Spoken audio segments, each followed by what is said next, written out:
नमस्कार। चिंतन institute of education के यूट्यूब चैनल में आप सभी का एक बार फिर से स्वागत है। इस वीडियो में टाइम एंड डिस्टेंस से संबंधित यह 6th वीडियो है। 6वीं वीडियो में बना रहा हूँ समय और दूरी के संबंध में। आप सब जानते हैं कि समय और दूरी यह जो शीर्षक है वह गणितीय अभिक्षमता इस यूनिट के अंतर्गत इंक्लूड कर दिया गया है। NTA UGC net first paper में जो नया सिलेबस है उसमें स्पष्ट रूप से इसे वर्णित किया गया है। पहले नेट फर्स्ट पेपर में 5वीं यूनिट के अंतर्गत यह शीर्षक नहीं था, केवल रीजनिंग हुआ करता था, लेकिन नए सिलेबस में मैथमेटिकल एप्टीट्यूड के अंतर्गत कई मैथ से संबंधित शीर्षकों को रखा गया है। उसमें से एक है समय और दूरी, टाइम एंड डिस्टेंस। इससे संबंधित मैं 5 वीडियो बना चुका हूं। उम्मीद है कि आप सभी को वह पसंद आया होगा। आज का यह जो वीडियो है इसमें मैं ट्रेन से संबंधित जो प्रश्न बनते हैं उसको लेकर के आया हूं, जहां पर आपसे पूछा जाता है कि कोई ट्रेन बिजली के खंभे को पार करने में कुछ समय लेती है तो ट्रेन की स्पीड बताइए, ट्रेन की लंबाई बताइए।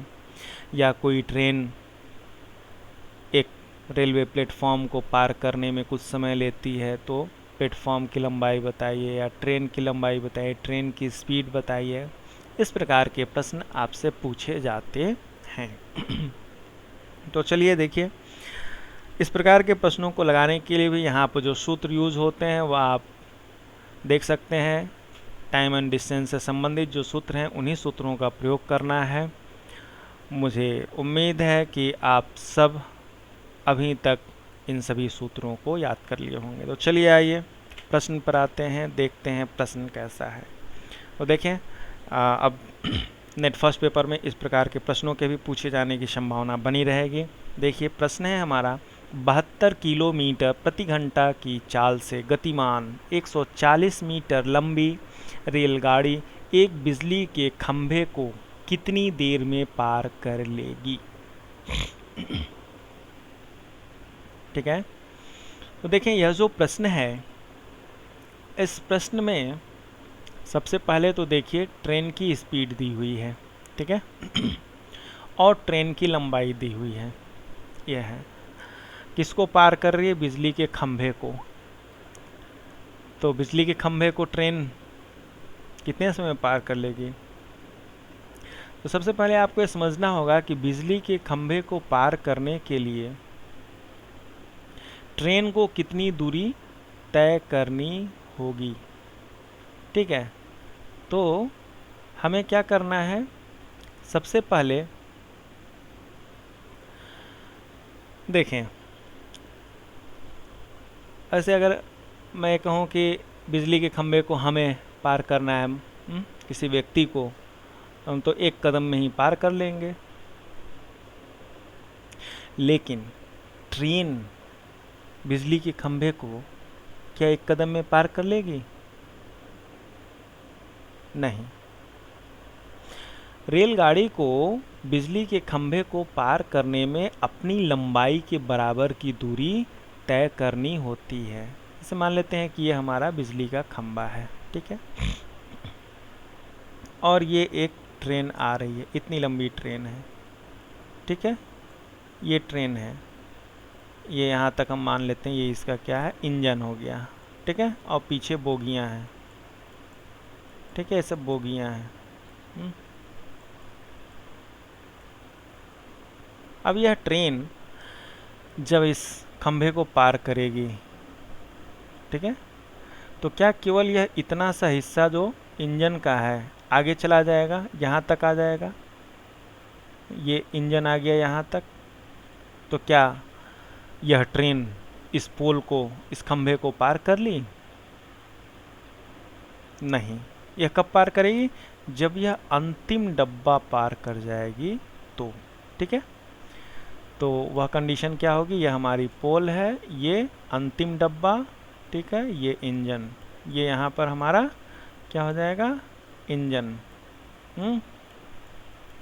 यहाँ पर इंजन, और ये लास्ट बोगी, ठीक है, लास्ट बोगी हमारी ये हो जाएगी, ठीक है, गार्ड का, और ये यहाँ पर हमारा इंजन है, और ये लास्ट गार्ड की बोगी, ठीक है। तो देखिए ये समझना बहुत ही ज़रूरी है कि कोई भी ट्रेन अगर इस एक खंभे को पार करती है तो पार करने में उसे अपनी यह जो पूरी दूरी है ना, लंबाई ट्रेन की, इस लंबाई के बराबर की दूरी तय करनी होती है। तात्पर्य क्या है कि अगर ट्रेन की लंबाई 140 मीटर है तो बिजली के खंभे को पार करने में उसे 140 किलोमीटर की दूरी तय करनी होगी। यानी कि इस प्रश्न में आपका डिस्टेंस कितना हो गया, डी जो दूरी है वह कितना हो गया, 140 मीटर है, ठीक है। और स्पीड क्या है, ये स्पीड आपका 72 किलोमीटर दिया हुआ है, स्पीड दिया हुआ है, ठीक है, 72 किलोमीटर पर आवर। अब देखें इस प्रश्न में, देखिए यह जो यूनिट है हमारी स्पीड की वह क्या किलोमीटर घंटे में है, और यहाँ पर क्या है मीटर है, ठीक है ना। तो या तो हम यह जो दूरी है ट्रेन की मीटर, इसको किलोमीटर में बदल दें, या यह जो हमारी स्पीड किलोमीटर घंटे में है इसको हम मीटर प्रति सेकंड में बदल लें, ठीक है, तो बात बन जाएगी। तो हमें क्या करना होगा, सबसे पहले तो यह जो ट्रेन की स्पीड है इसे हम मीटर प्रति सेकंड में बदल लेते हैं, ठीक है, मीटर प्रति सेकंड में बदल लेते हैं। फिर हम देखते हैं कि बिजली के खंभे को पार करने में दूरी कितना चलना होगा, ट्रेन को अपनी लंबाई के बराबर की दूरी चलनी होगी। कोई भी ट्रेन किसी खंभे को या किसी एक व्यक्ति को पार करने में, ये इस प्रश्न में आपसे कहा जाता कि 72 किलोमीटर प्रति घंटा की चाल से गतिमान 140 मीटर लंबी रेलगाड़ी एक व्यक्ति को, एक खड़े व्यक्ति को कितने देर में पार कर लेगी। तो बात एक ही है भाई, व्यक्ति खड़ा हो या बिजली का खंभा खड़ा हो, उसको पार करने में ट्रेन को अपनी लंबाई के बराबर की दूरी तय करनी होगी, ठीक है। तो आपके पास यहाँ जो डेटा है वह क्या क्या है, डिस्टेंस है, स्पीड है ना, समय निकालना है कितनी देर में पार कर लेंगे, टाइम, तो टाइम बराबर क्या होता है, टाइम बराबर डिस्टेंस अपॉन स्पीड, ठीक है, दूरी बटे चाल। इस सूत्र से हम इसको निकाल लेंगे। तो सबसे पहले हमें क्या करना है, 72 किलोमीटर प्रति घंटा को मीटर प्रति सेकंड में बदलना है। तो किलोमीटर प्रति घंटा को मीटर प्रति सेकंड में बदलने के लिए क्या करना होता है, किलोमीटर प्रति घंटा को मीटर प्रति सेकंड में बदलने के लिए आपको 5/18 से गुणा करना होता है। तो ये 72 को आप क्या करेंगे, 5/18 से गुणा कर देंगे तो 18 × 4 72 हो जाएगा, और 5 × 4 करेंगे तो ये हो जाएगा 20 मीटर पर सेकेंड स्पीड हो जाएगी, ठीक है ना। तो अब इस सूत्र में रख दीजिए टाइम बराबर डिस्टेंस अपॉन स्पीड, है ना, डिस्टेंस कितना है 140, 140 को आप 20 से क्या करिए भाग दे दीजिए, तो कट जाएगा, 2 7 जा 14, यानी कि 7 क्या आया बराबर 7 सेकेंड लगेगा भाई, है ना, ये पहला वाला ऑप्शन ये, ठीक है। ऐसे इसको हम सॉल्व करेंगे। तो आइए चलिए इसको सिस्टमेटिक ढंग से देख लेते हैं। सबसे पहले हमको क्या करना है, जो रेलगाड़ी की चाल है यह 72 किलोमीटर प्रति घंटा, इसको हम मीटर प्रति सेकंड में बदलेंगे। तो 72 किलोमीटर प्रति घंटा को मीटर प्रति सेकंड में बदलने के लिए 5/18 से गुणा कर देंगे, ये 18 से इसको काट देंगे तो 4 टाइम जाएगा, 4 × 5 बराबर 20 मीटर प्रति सेकंड। ये हमारी स्पीड हो गई मीटर में। अब देखिए इसको हम मीटर प्रति सेकंड में क्यों चेंज किए, क्योंकि हमारी जो लंबाई है वो किस में है, मीटर में है, ठीक है। या तो हम इस दूरी को किलोमीटर में बदल लेते, ठीक है। अभी चलिए इसको मैं बता देता हूँ, तो इसको किलोमीटर में बदल करके भी मैं अभी बता देता हूँ वैसे कैसे करेंगे, ठीक है। तो अब देखिए रेलगाड़ी की चाल हो गई ये हमारे 20 मीटर प्रति सेकेंड। अब हमें क्या करना है, समय निकालना है। तो देखिए रेलगाड़ी को बिजली के खंभे को पार करने के लिए अपनी लंबाई के बराबर की दूरी तय करनी होगी। अर्थात रेलगाड़ी को बिजली का खंभा पार करने के लिए 140 मीटर की दूरी तय करनी होगी, जैसा कि मैं आपको पहले से बताया हूँ। ठीक है, तो 140 मीटर की दूरी तय करने में लगा समय बराबर क्या हो जाएगा, समय बराबर चली गई दूरी बटे चाल। ठीक है, तो ये हो जाएगा दूरी कितनी चला गया है, 140 मीटर चलनी होगी। ठीक है, 140 मीटर और बटे हमने निकाल लिया है ये चाल 20। ठीक है, ये कट जाएगा और 2 से इसको आप काट देंगे तो 7 टाइम में कितना आ जाएगा, 7 सेकेंड। ठीक है, तो ये हो गया 7 सेकेंड आ जाएगा। अब दूसरा तरीका ये तो रहा कि हमने 72 किलोमीटर प्रति घंटा को मीटर प्रति सेकंड में बदल दिया। अब मान लेते हैं हम इसको नहीं बदलना चाहते हैं, तो इसको आपको क्या करना होगा, 140 मीटर जो है इसे आपको किलोमीटर में बदलना होगा। तो मीटर को किलोमीटर में बदलने के लिए क्या करना होता है, 1000 से भाग देना होता है। ठीक है, तो उस कंडीशन में आप देखें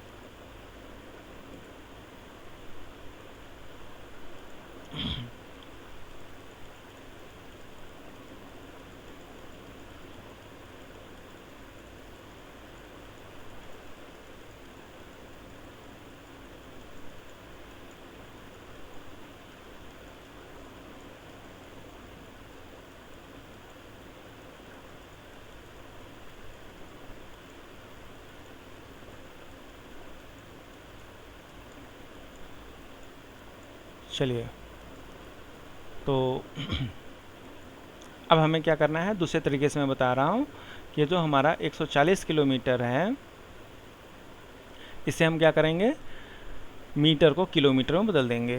तो 140 जो मीटर है इसको किलोमीटर में बदलने के लिए हमें क्या करना होगा, 1000 से भाग देना होगा। ठीक है, तो यह क्या हो जाएगा, 14/100। इसको यहीं पर रहने देते हैं तो कैलकुलेशन में हमें थोड़ा आसानी रहेगी। तो ये हो गया 14/100, क्या हो जाएगा, 14/100 किलोमीटर, यही दूरी चलनी होगी। ठीक है, स्पीड कितनी है, 72 किलोमीटर प्रति घंटा। ठीक है, तो अब देखिए क्या करना होगा, हमें निकालना क्या है, कितने देर में समय, समय बराबर सूत्र तो वही है डिस्टेंस बाई स्पीड। तो डिस्टेंस कितनी है हमारी, 14/100। ठीक है, ये हो गया 14/100 और डिवाइडेड बाई स्पीड। स्पीड कितनी है, स्पीड है हमारी 72। ठीक है, तो अब देखिए, अब ये 14/100 को 72 से हम भाग देते हैं तो 72 का इसमें गुणा हो जाता है। ठीक है, 72 को अगर हम 72/1 मानेंगे तो देखिए ये जो नज़दीक वाले होते हैं इन दोनों का गुणा हो जाएगा और 14 में 1 का गुणा हो जाएगा। तो क्या हो जाएगा, अब ये हो जाएगा हमारा 14/100 × 72।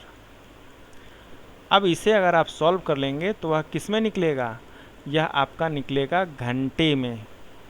ठीक है ना, इतना घंटा हो जाएगा। ठीक है, अब यह जो समय होगा यह आपका घंटे में निकलेगा, लेकिन यहाँ देखिए ऑप्शन सब तो बहुत छोटा है, फ्रैक्शन में है ना, तो सब सेकंड में दिया हुआ है। तो इस घंटे को आपको क्या करना होगा, घंटे को आपको बदलना होगा किस में, घंटे को बदलना होगा सेकंड में। तो सेकंड में बदलने के लिए हमें क्या करना होता है, घंटे को सेकंड में बदलने के लिए 3600 से गुणा करना होता है। तो ये हम फिर क्या करेंगे, 3600 से गुणा भी कर देंगे।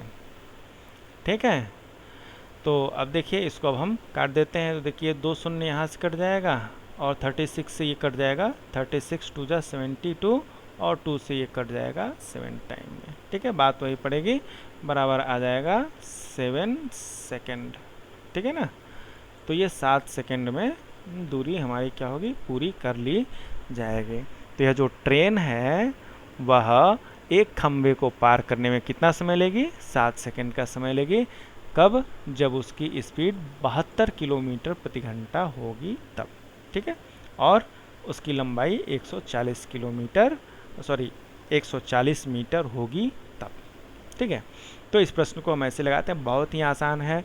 सबसे पहले जो स्पीड है उसको हमको मीटर प्रति सेकंड में बदल लेना है। ट्रेन की लंबाई या प्लेटफॉर्म की लंबाई या सुरंग की लंबाई या पुल की लंबाई जो भी होती है सब मीटर में होता है, तो स्पीड को आप मीटर प्रति सेकंड में बदल लीजिए और टोटल डिस्टेंस को आप मीटर प्रति सेकंड जो हमारी स्पीड है उससे भाग दे देंगे तो पता चल जाएगा कितने सेकंड में एक ट्रेन बिजली के खंभे को या एक व्यक्ति को पार कर लेगी। ठीक है, तो इस प्रकार से। चलिए आइए अब हम लोग दूसरा प्रश्न देखते हैं। दूसरा प्रश्न क्या है देखें, अगला प्रश्न है हमारा, यदि 90 किलोमीटर प्रति घंटा की चाल से गतिमान कोई रेलगाड़ी एक बिजली के खंभे को 9 सेकंड में पार कर लेती है तो उस रेलगाड़ी की लंबाई ज्ञात करें। देखिए, पिछला जो प्रश्न था उसमें रेलगाड़ी की लंबाई दी हुई थी, स्पीड दिया हुआ था और हमसे पूछा गया था समय निकालना। यहाँ पर क्या है, स्पीड दी हुई है, टाइम दी हुई है और हमसे दूरी निकालना, दूरी पूछा जा रहा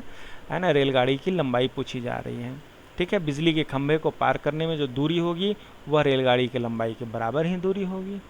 ठीक है ना, तो यहाँ जो सूत्र लगेगा वह क्या लगेगा, वह डिस्टेंस का आपको लगा देना होगा, है ना। दूरी बराबर क्या होता है, चाल गुणे समय। ठीक है, दूरी बराबर जो हमारी स्पीड है उसमें हम टाइम से मल्टीप्लाई कर दें। तो सबसे पहले देखिए दूरी हमको निकालनी है, यानी कि रेल की लंबाई, रेलगाड़ी की लंबाई निकालनी है। तो ये देखिए जो 90 किलोमीटर प्रति घंटा है इसको हमें सबसे पहले क्या करना होगा, मीटर प्रति सेकंड में बदलना होगा। देखिए यहाँ टाइम कितना दिया हुआ है, सेकंड में है, तो इसको हमको मीटर प्रति सेकंड में बदलना होगा। तो इसको क्या करेंगे, 90 किलोमीटर को मीटर प्रति सेकंड में बदलने के लिए 5/18 से भाग दे देंगे। ठीक है, 18 5 19 और 5 × 5 बराबर हो जाएगा 25। तो ये आ गया 25 मीटर प्रति सेकंड। ठीक है, तो दूरी कितनी हो जाएगी, चाल गुणे समय, है ना। चाल कितना है 25, ठीक है 25, और टाइम कितना है 9 × 9 बराबर कितना हो जाएगा 25 × 9 बराबर 225 मीटर। तो यही ये 225 मीटर यह हमारा टोटल दूरी हो जाएगा जो कि खंभे को पार करने में ट्रेन के द्वारा लिया जाएगा। इसका मतलब क्या है कि ट्रेन की लंबाई इतनी ही है। ठीक है, ट्रेन अपनी लंबाई के बराबर ही बिजली के खंभे को पार करने में दूरी तय करेगी। ठीक है, तो इस प्रकार से आप देखेंगे तो हमारा उत्तर क्या आ जाएगा 225 मीटर, ये लास्ट वाला। ठीक है, चौथा ऑप्शन। ठीक है, इस प्रकार से हम इसको सॉल्व करें, बहुत ही आसान है। ठीक है, चलिए इसको सिस्टमेटिक ढंग से हम देख लेते हैं। सबसे पहले हमको क्या करना है, जो रेलगाड़ी है उसकी चाल किलोमीटर प्रति घंटा से मीटर प्रति सेकंड में बदल देना है। तो देखिए 90 × 5/18, देखिए वही हमने यहाँ पर किया था, बराबर 5 × 5 बराबर 25 मीटर प्रति सेकेंड। ये हमारी स्पीड निकल गई, है ना। टाइम दिया हुआ है तो दूरी निकल जाएगा। ठीक है, रेलगाड़ी की लंबाई, है ना, यानी कि बिजली के खंभे को पार करने में रेलगाड़ी द्वारा चली गई दूरी, यही रेलगाड़ी की लंबाई होगी, बराबर ये चला हो गया चाल। ठीक है, चाल गुणे समय। चाल कितनी है, स्पीड 25 × 9। ठीक है, चाल गुणे समय, तो चाल हमारी स्पीड 25 मीटर प्रति सेकंड, ये हमने निकाल लिया है, मीटर प्रति सेकंड है। ठीक है, 25 और सेकंड कितना, समय कितना है 9 सेकंड। ठीक है, 25 × 9 बराबर 225 मीटर, ये हमारा निकल गया। ट्रेन की लंबाई कितनी हो जाएगी 225 मीटर। इस प्रकार से बहुत ही आसान है। इस प्रकार के प्रश्न यदि आते हैं तो आप फटाक से लगा लेंगे। ठीक है, जो हमारी यह ट्रेन की स्पीड है इसको आप मीटर प्रति सेकंड में बदल लीजिए। मीटर प्रति सेकंड में बदलने के बाद अगर टाइम दिया हुआ है, ट्रेन की लंबाई पूछी जा रही है, तो आप स्पीड में टाइम से मल्टीप्लाई कर दीजिए। ठीक है, तो आपको ट्रेन की लंबाई पता चल जाएगा। ठीक है, इस प्रकार से ऐसे प्रश्नों को हम लगाते हैं। तो आज के इस वीडियो में इस एक प्रकार के प्रश्न को मैं लेकर के आया आप लोगों को समझाने के लिए। तो इसको देखें, ध्यान से देखें, बहुत ही आसान है, सूत्र पर आधारित है, सूत्र याद रहेगा, आसानी से आप लगा लेंगे।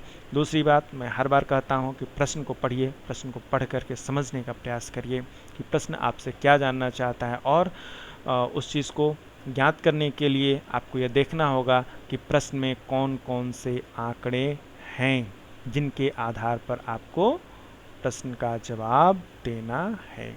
ठीक है, तो चलिए आज के इस वीडियो में इतना ही। आपके लिए प्रश्न भी है, अभ्यास के लिए प्रश्न देखें। एक 250 मीटर लंबी रेलगाड़ी एक खंभे को 15 सेकंड में पार करती है, तो रेलगाड़ी की चाल ज्ञात करिए। ठीक है, यहाँ पर स्पीड है, तो यहाँ देखिए लंबाई दी हुई है और समय दी गई है, तो चाल के सूत्र में रख करके आप इसको निकाल सकते हैं। बहुत ही आसान है। तो मुझे आपके उत्तर का इंतज़ार रहेगा। आप सभी कौन सा उत्तर सही है, पहला, दूसरा, तीसरा, चौथा, जो भी ऑप्शन सही है उस ऑप्शन को आप कमेंट बॉक्स में लिख करके हमें ज़रूर से बताएं कि कौन सा ऑप्शन सही है। ठीक है, तो चलिए आज के इस वीडियो में इतना ही। आप सभी का धन्यवाद। आप सब से मैं अनुरोध करूंगा कि अपना अभ्यास हमेशा जारी रखें, इसको रोकें नहीं। ठीक है, और ऐसे विद्यार्थी जो हमारा वीडियो पहली बार देख रहे हों, यदि उन्हें हमारा यह वीडियो पसंद आया हो तो ज़रूर से लाइक करें और अपने मित्रों में अधिक से अधिक इसे शेयर करें, ताकि वे सब भी मेरी इस वीडियो से लाभान्वित हो सकें और नेट फर्स्ट पेपर में अच्छे मार्क्स ला सकें। ठीक है, और यदि आपने अभी तक मेरे चैनल को सब्सक्राइब नहीं किया है तो जल्दी से सब्सक्राइब कर लें, ताकि आगे आने वाली जितनी भी वीडियोज़ हैं वह आप तक आसानी से पहुंचता रहे, और पीछे हमने जितने भी वीडियोज़ बनाए हैं वह सब भी आपको उपलब्ध हो सके। ठीक है, तो चलिए आज के लिए इतना ही। धन्यवाद।